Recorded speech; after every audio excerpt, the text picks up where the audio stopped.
Hello students, तो आज की स्टूडियो में हम डिस्कशन करेंगे ऑडिटिंग। आज हम इसका कंप्लीट डिस्कशन करेंगे। तो इस सब्जेक्ट की प्रिपरेशन स्टार्ट करने से पहले आज का वीडियो प्लीज एंड तक जरूर देखिएगा। सबसे पहले हम इसका जो पेपर पैटर्न होने वाला है 50 मार्क के अकॉर्डिंग उसकी बात करेंगे। उसके बाद हर एक क्वेश्चन के अंदर कौन सा चैप्टर आने वाला है, कितने मार्क की थियरी होगी, कहाँ पर प्रैक्टिकल सम्स होगा, उसको लेकर भी हम बात करेंगे। और एंड में हर एक चैप्टर में आने वाली आईएमपी थियरी को लेकर भी मैं बात करने वाला हूँ। और कौन से दो चैप्टर जो सबसे ईजी रहेंगे, जो सबसे पहले आपको रेडी करने चाहिए, उसको लेकर भी मैं बात करने वाला हूं। तो प्लीज पूरा वीडियो एंड तक जरूर देखिएगा। क्वेरी है तो मुझे कमेंट कीजिएगा और प्लीज इस वीडियो को शेयर जरूर कीजिएगा। तो चलिए अब स्टार्ट करते हैं। पहले फटाफट हम इसका पेपर पैटर्न देख लेते हैं। 2 आवर के टाइमिंग के साथ 50 मार्क का ये हमारा पेपर आने वाला है, जो जनरल पेपर पैटर्न के अकॉर्डिंग पूछा जाएगा, जिसमें 2 सेक्शन होने वाले। पहले सेक्शन के अंदर पूरा का पूरा सिलेबस कवर किया जाएगा, जो 4 क्वेश्चन में से बन के आने वाला, मतलब हर एक यूनिट में से एक एक क्वेश्चन बन के आने वाला है। बट ये चारों क्वेश्चन क्या रहेंगे, एक दूसरे के ऑप्शन में और में आने वाले। इसका मतलब आपको 4 क्वेश्चन अटेम्प्ट नहीं करने, इन 4 में से कोई भी 2 करने।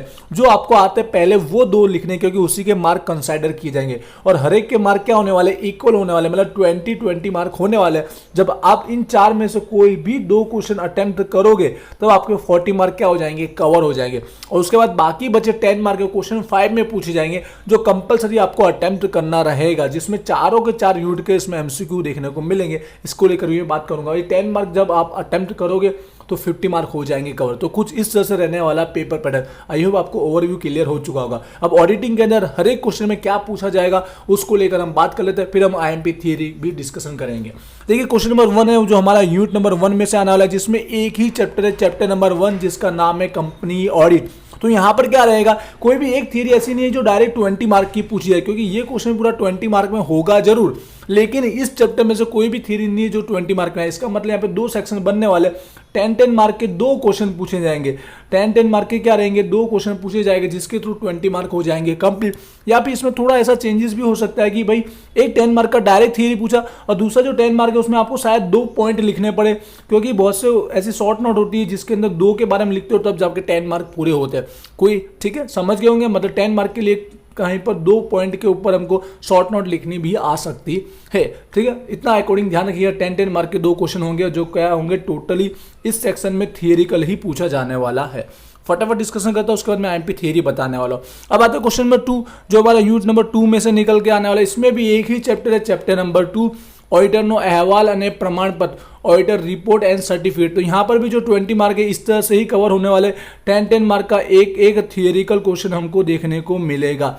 जैसे मैंने कहा, एक क्वेश्चन डायरेक्ट 20 मार्क का हो सकता है, तो दूसरे 10 मार्क के अंदर आपको 2 थियरी लिखनी हो भी सकती है, क्योंकि कहीं पर शॉर्ट नोट पूछी जाती है तो 5-5 मार्क के अकॉर्डिंग 2 पॉइंट पूछे जा सकते हैं। बस वो बात को ध्यान रखिएगा। बाकी 10-10 थियरी में ही कन्वर्ट होने वाला है क्वेश्चन नंबर 2 भी। लास्ट में आईएमपी थियरी भी बताऊंगा।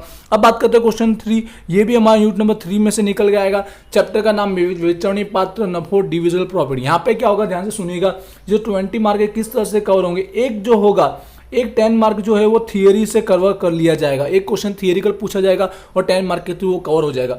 दूसरा जो क्वेश्चन है, 99% यही चांस है कि यहां पर आपको प्रैक्टिकल सम्स देखने को मिलेगा। क्या मिलेगा, एक प्रैक्टिकल सम्स देखने को मिलेगा, जिसमें आपको डिविजिबल प्रॉफिट फाइंड आउट करना रहता है डिविडेंड के लिए। ठीक है, जिसके रिगार्डिंग में मैं बात करने वाला हूं, एंड तक जरूर देखिएगा। ठीक है, तो यहाँ पर एक सम्स और एक थियरी, जिनको सम्स करना अच्छा लगता है और ये सम्स बहुत ही नॉर्मल इजी लेवल का होता है, आप चाहिए तो 1 से लेकर 3 एग्जाम्पल कर लीजिए तो भी आपका काम हो जाएगा। तो ये सेक्शन बहुत ईजी होने वाला है। क्लियर होगा, यहाँ पर ही आपको एक थियरी के साथ एक सम्स देखने को मिलेगा क्वेश्चन नंबर 3 के अंदर। उसके बाद करते हैं क्वेश्चन नंबर 4। तो ये हमारा यूनिट नंबर 4 में से आने वाला है।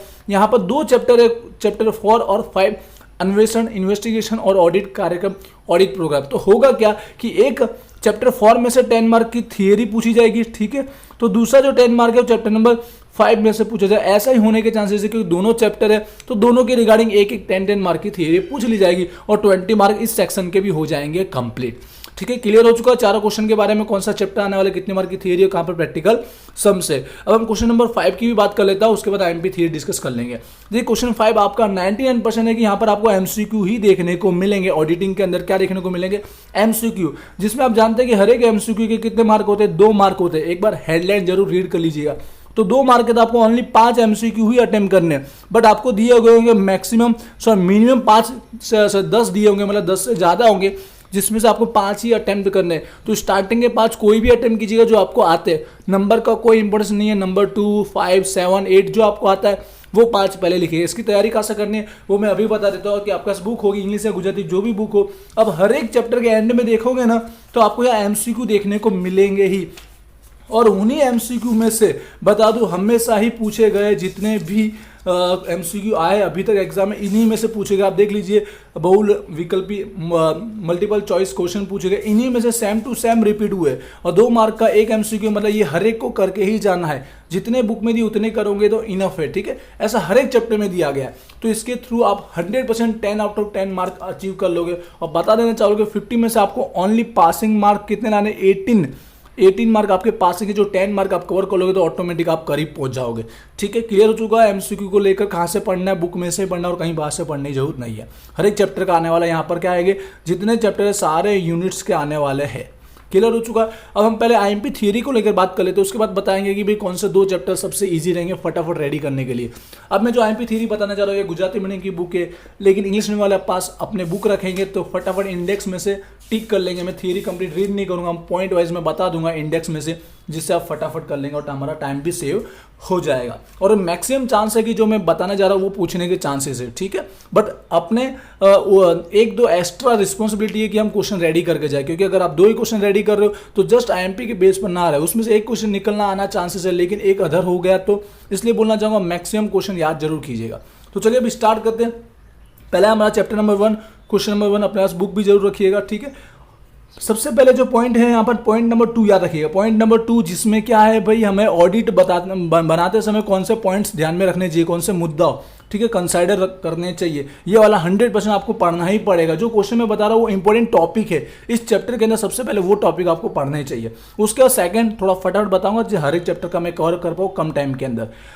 थर्ड जो पॉइंट है इसमें हमारे 5 पॉइंट इन्वॉल्व किए, इन्हीं में से भी पूछा जाए, जैसे मैंने कहा ना कि एक 10 मार्क की जो रहेगी उसमें 2 पॉइंट पूछे जा सकते हैं, तो कुछ इस तरह के क्वेश्चन रहते हैं। इसमें से 5 में से ऐसे देखा जाए तो फिर भी मैं स्टार्टिंग के 3 टॉपिक जो है वो आपको पढ़ लेना, नाम नहीं पढ़ रहा पर याद रखिए स्टार्टिंग के 3 टॉपिक के बारे में आपको थोड़ा बहुत बेसिक पढ़ लेना, इसके बाद शॉर्ट नोट की तरफ पूछा जाता है। क्लियर है। उसके बाद पॉइंट नंबर 4 के अंदर में से भी एक क्वेश्चन निकल के आता है, ये जो मैं बता रहा हूँ पिछली ओल्ड पेपर पैटर्न के हिसाब से भी बता रहा हूँ और न्यू पेपर पैटर्न के हिसाब से भी, क्योंकि आने वाले तो कोई भी 2 क्वेश्चन है। पहले क्या होता है 4 से 5 क्वेश्चन आते थे, इसलिए मैक्सिमम क्वेश्चन पूछे जाते थे।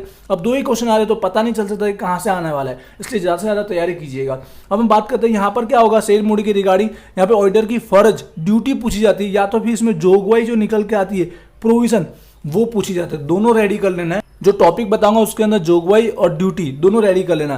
देखिए यहाँ पर देखा जाए 14 जितने टॉपिक दिए, फिर भी 2 से 3 में बता देना चाहूंगा। एक शेयर फेर बदली पॉइंट जरूर देखिएगा, जो नाम भी पढ़ रहा हूँ, शेयर फेर बदली शेयर ट्रांसफर लिखा होगा उसके रिगार्डिंग, मतलब उसकी जोगवाई और ऑडिटर की फर्जो ड्यूटी दोनों एक बार ऊपर से देख लेना है। उसके बाद प्रीमियम से और वटाव से, प्रीमियम और वटाव से जब बाहर पढ़ते हैं, ठीक है, इशू करते तो उसके रिगार्डिंग जो भी जोगवाई हो या ऑडिटर की फर्ज हो वो भी आपको एक बार देख लेना है, ठीक है। तो 3 पॉइंट ही मैं बता रहा हूँ, वैसे तो और भी 1-2 पॉइंट पढ़ने ही चाहिए, बट कम से कम मैं बताने की कोशिश कर रहा हूँ, ठीक है। अब उसके बाद आते हैं पॉइंट नंबर 6 डिविडेंड के अंदर। डिविडेंड में से आपको बस एक ही टॉपिक पढ़ना है, एक हमारा वचगाड़ा का डिविडेंड जो है इंटरिम डिविडेंड, और एक 6 वर्ड का डिविडेंड फाइनल डिविडेंड। दोनों के बीच का डिफरेंस मोस्ट ऑफ टाइम पूछा जाता है, या फिर किसी एक के ऊपर शॉर्ट नोट पूछी जा सकती है, बट आपको यार डिफरेंस की तरफ बना के भी पढ़ लेना पड़ेगा। क्लियर है दोनों पॉइंट, ठीक है। उसके बाद पॉइंट नंबर 8 में से कुछ दे नहीं रहा, बस इतने ही कुछ दिए, 6 से 7 टॉपिक ही मैंने दिए इसमें से, याद रखिएगा, ठीक है, जिसमें से 2 क्वेश्चन बनने वाले हैं, याद जरूर कीजिएगा। और मैक्सिमम हो सके इसके अलावा भी एक्स्ट्रा आप जरूर कर रहिएगा। लास्ट में जरूर बताऊंगा कि कौन से 2 चैप्टर सबसे इजी रहेंगे याद करने के लिए। आते हैं नेक्स्ट चैप्टर नंबर 2 की ओर। यहाँ पर चैप्टर नंबर 2 जिसमें नाम है अहवाल एंड प्रमाण पत्र रिपोर्ट एंड ऑन सर्टिफिकेट। तो देखिए आइए इसमें भी 5-6 क्वेश्चन मैं बताना चाहूंगा, टोटल 20 जितने क्वेश्चन है यहाँ पर, ठीक है, फिर भी 5 से 6 क्वेश्चन मैं बता दूंगा। तो सबसे पहले आपको डिफरेंस पढ़ लेना है इसमें, जो पॉइंट नंबर 20 में आप देख रहे होंगे, पॉइंट नंबर 20 में जाके जो दोनों के बीच का डिफरेंस है रिपोर्ट एंड सर्टिफिकेट, दोनों के बीच का डिफरेंस 100% सबको पढ़ के ही जाना है। उसके बाद सेकंड टॉपिक जो निकल के आता है, एक और डिफरेंस पढ़ना है आपको, चोखो अहवाल और खामी वालों अहवाल, ठीक है, क्लीन रिपोर्ट एंड यहाँ पर क्वालिफाइड रिपोर्ट। एक और पॉइंट बोलना चाहूंगा कि कई बार खामीवाड़ा अहवाल पे शॉर्ट नोट पूछी जाती है, तो आपको यहाँ पर डिफरेंस आपने पढ़ा है तो खामीवाड़ा अहवाल में शॉर्ट नोट की तरह उसको बना के आप लिख ही सकते हो। अलग से ये टॉपिक पढ़ने की जरूरत नहीं है एक्स्ट्रा क्वेश्चन, अगर आपने डिफरेंस अच्छे से पढ़ा है तो खामीवाड़ा अहवाल जो क्वालिफाइड रिपोर्ट है उसके ऊपर शॉर्ट नोट भी बना के आप इजीली लिख लोगे, इसलिए ये क्वेश्चन कवर कर लोगे ना तो टॉपिक नंबर 12 नहीं पढ़ोगे तो भी चलेगा, मार्क तो हमको मिलने वाले ही है। उसके बाद अगला टॉपिक एक बताना चाहूंगा, यहाँ पॉइंट नंबर 7 और 8 याद रखिए, पॉइंट वाइज बता रहा हूँ, आपकी बुक में भी ये होगा 7 और 8 है, जिसमें क्या रहता है साचा सारा ऑडिट ना अहवाल ना लक्षणों पूछा जाता है, ठीक है। यहाँ पर लक्षण कैरेक्टरिस्टिक पूछा जाता है और साचा और व्याजबी ख्याल दोनों साथ में भी कंबाइन करके पूछा जाता है, ये अलग अलग भी पूछ सकता है। ट्रू एंड फेयर वैल्यू, ये दोनों थियरी अच्छे से पढ़ लेना है, ठीक है। उसके बाद एक और थियरी हमारा ऑडिट ना अहवाल ना महत्व, इंपोर्टेंस ऑफ रिपोर्ट, ठीक है। तो कुल मिला के देख लीजिए यहाँ पे 1, 2, 3 और 4 4 थियरी मैंने एनपी बताई, ये कम से कम थियरी है। पर अगर आप यूनिट पूरा रेडी करो तो 4 के ऊपर और 2 से 3 पढ़ लेना है। ये ऐसी है कि पहले आपको इसको पढ़ना ही पड़ेगा। अगर लास्ट दिन आपका इसको टाइम नहीं बचा है तो ये 4 पहले देखो, लेकिन आप पहले से प्रिपरेशन कर रहे हो तो ये 4-5 करने के बाद 1-2 एक्स्ट्रा और कर लीजिए, ठीक है। क्लियर हो रहा है। यूनिट नंबर 2 की बात की मैंने। अब आते हैं हम लोग यूनिट नंबर 3 चैप्टर नंबर 3 की ओर आते हैं। इसमें से भी हम आईएमपी थ्योरी क्या निकल के आते हैं, जैसे मैंने कहा इसमें एक प्रैक्टिकल सम्स निकल के आएगा 10 मार्क का, जो बहुत ही ईजी रहता है। प्लेलिस्ट में जाकर चेक करो, 4 से 5 मैंने वीडियो अपलोड किए। अगर हो सके तो इसका एग्जाम्पल ही कर लो, इनफ है। प्रैक्टिकल सम्स के लिए मैं बात कर रहा हूँ, हो सके तो इसमें से जो एग्जाम्पल दिए 1, 2, 3, एग्जाम्पल नंबर 1, एग्जाम्पल 2 और एग्जाम्पल 3, इतना करोगे तो भी आपको सम्स कंप्लीट आ जाएगा। समझने के लिए प्लेलिस्ट में जाके वीडियो चेकआउट जरूर कीजिएगा। एक आपका सम्स हो गया 10 मार्क का। दूसरा 10 मार्क की थियरी के लिए हम बात कर लेते हैं। अब टोटल 12 जितने पॉइंट दिए, फिर भी 2 से 3 पॉइंट में बता देता हूँ आपको जो पढ़ने चाहिए। सबसे पहले आपको पढ़ना चाहिए, इसमें से निकल के आता पॉइंट नंबर 11 की बात कर रहा हूँ। यहाँ पर जो ऑडिटर के फर्ज जो है इसके रिगार्डिंग, ठीक है, वेचनी पत्र नफो डीजल प्रॉफिट के रिगार्डिंग जो भी ऑडिटर के फर्ज है वो। उसके बाद जो टॉपिक निकल के आता है यहाँ पर, ये पॉइंट नंबर 8 मार्गदर्शक सिद्धांत गाइडलाइन पॉइंट जो दिए गए, ठीक है। और एक यहाँ पर ये भी पढ़ लीजिएगा पॉइंट नंबर 6 नफो ने वेचनी पात्र नफा वचन और तफावत दोनों के बीच का डिफरेंस पढ़ लेना है। और ये जो विवादास्पद मुद्दा हो जो है डिविडेबल जो पॉइंट है, इसमें से क्या रहता है एग्जाम में डायरेक्ट कोई भी 1-2 पॉइंट पूछ लिए जाते हैं, या तो फिर डायरेक्ट इसमें से बोल देता है कि कोई भी पॉइंट अपनी मर्जी से 1 या 2 लिख लीजिए। तो इसके अंदर भी आपको क्या करना है, हो सके तो यहाँ पर 5-6 दिए, उसमें से आप मूडी नफो कैपिटल प्रॉफिट पढ़ लीजिए। ये पॉइंट पाछला वर्ष नो खोट नफा मारी डिविडेंड, ये 3 टॉपिक आप पढ़ सकते हो। डायरेक्ट पूछे तो भी आप लिख पाओगे, या फिर इसमें से कोई भी 1-2 मुद्दा लिखो तो इनमें से कोई बन के आ जाएगा। क्लियर हो रहा होगा। तो बस इसमें से इतने ही देना चाहूंगा। क्लियर हुआ आपको कौन कौन सा पॉइंट दिया, इसमें से भी आपको पढ़ना पड़ेगा। डायरेक्ट पूछ लेगा या तो फिर आपको अपनी मर्जी से कोई भी 1-2 पॉइंट लिखना है। तो कम से कम मैं थ्योरी देने की कोशिश करूँ, ये थ्योरी सबसे पहले आपको पढ़ना है। अब आते हैं लास्ट यूनिट नंबर 4 की ओर, जिसमें हमारे पास 2 चैप्टर है, पर दोनों चैप्टर बहुत ईजी है। जो ये रेडी करना चाहते हैं ना, तो ऐसे चैप्टर तो बहुत ही ईजी है ये, ठीक है। इसमें से आपको क्या पढ़ना है, पहले सबसे पहले जो डिफरेंस है वो आपको गारंटी पढ़ना है। डिफरेंस देख रहे होंगे, डिफरेंस अन्वेषण एंड ऑडिट वचनों तफावत, इन्वेस्टिगेशन एंड ऑडिट प्रोग्राम के बीच का डिफरेंस आपको 100% पढ़ना है। उसके बाद उसके नीचे का पॉइंट नंबर 5, ठीक है, ध्यान में रखवाना मुद्दा जब अन्वेषण करते हैं इन्वेस्टिगेशन, तब कौन कौन से पॉइंट को कंसाइडर करना चाहिए, ये 2 हो गए। उसके बाद क्या होता है कि इन्वेस्टिगेशन कौन कौन से टॉपिक पर करना चाहिए, तो यहाँ 4 टॉपिक दिए गए 9, 10, 11, 12, 4 में से भी कोई एक आ सकता है, कोई भी एक आ सकता है, बोल नहीं सकते, बड़ा ईजी है। जब आप पढ़ोगे टेबल के अंदर डायरेक्ट पॉइंट बना के दे दिया गया है, तो कोई भी आ सकता है। इसलिए एमपी नहीं दे रहा, पर पढ़ लेना ऊपर से। इनमें से कोई एक क्वेश्चन बनना गारंटेड ही है। अगर इस चैप्टर में से पूछना है, ये 2 नहीं पूछे तो इनमें से एक पूछेगा। क्लियर हो रहा है। 9, 10, 11, 12 एक ही टाइप का क्वेश्चन है।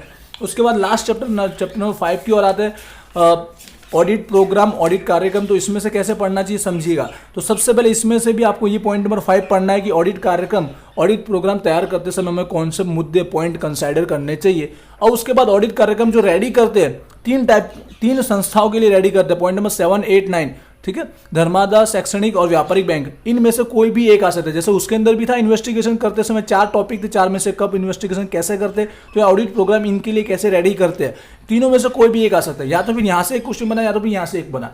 बेसिक बहुत ईजी लेवल का है, ठीक है। क्लियर हुआ। और ऊपर से पढ़ना चाहो तो आप महत्व इंपोर्टेंस एक बार ऊपर से देख के जा सकते हो, तो ये चैप्टर भी हो जाएगा आपका कंप्लीट। आई होप मैंने सारे चैप्टर के अंदर जो मैक्सिमम मोस्ट इंपॉर्टेंट टॉपिक है वो मैंने आपको बताया। ये सबसे पहले रेडी करना है। इसके अलावा एक्स्ट्रा क्वेश्चन जरूर पढ़ के जाए, जस्ट इस पर डिपेंडेंट टोटली मत रहिएगा, ठीक है। पर जो लास्ट टाइम पढ़ रहे हैं जिनको कुछ नहीं पता, तो वो ये पढ़ के जाएंगे तो इनफ है, पास तो हो ही जाएंगे, 100% है।